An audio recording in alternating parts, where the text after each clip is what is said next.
Hey, this is Dr. Adam here on Bulldogs. Today I want to talk about Brachycephalic Syndrome. It's a common term you hear. Every Bulldog owner knows when you buy a Bulldog, you're coming with the package deal of Brachycephalic Syndrome. So what's that mean? Brachycephalic Syndrome is the combination of 1, 2, 3, or 4 things. Number 1, it always starts up in the upper airway here, what we call stenotic nares.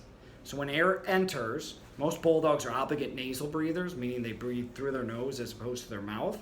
So as air enters, these little nares can become clogged. That's the tight motion you hear when they're sucking in air. Some dogs have great ones. Some Bulldogs, they're really, really narrow. The second part where it goes in is their palate.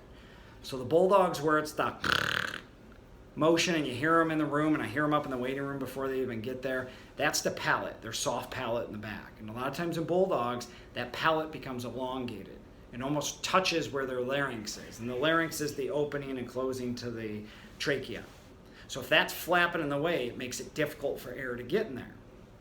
The third thing is because they're sucking in air, that negative pressure can suck out these little saccules called laryngeal saccules. And when those saccules come out, they can get in the way of that little larynx where air is trying to get down. And then the fourth thing is Bulldogs have what's called a hypoplastic trachea. Hypoplastic trachea just means they have a smaller or more narrow trachea, and it just makes it tighter for air to go down.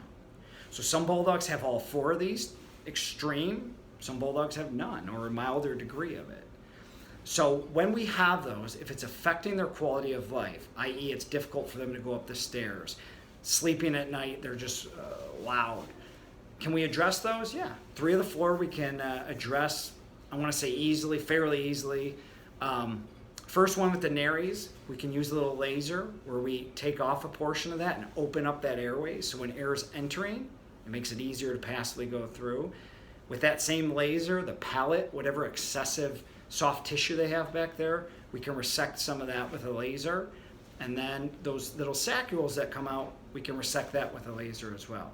Typically, this is an outpatient procedure. You want to take precaution and definitely do it with somebody that's experienced doing it, but when all is said and done, these guys do very well. So again, when you hear Brachycephalic Syndrome, think stenotic nares, elongated soft palate, hypoplastic trachea, everted laryngeal saccules. Hopefully that helps. In further blogs, we'll do some videos on doing that surgery and before and after videos, and hopefully that helps. All right, take care.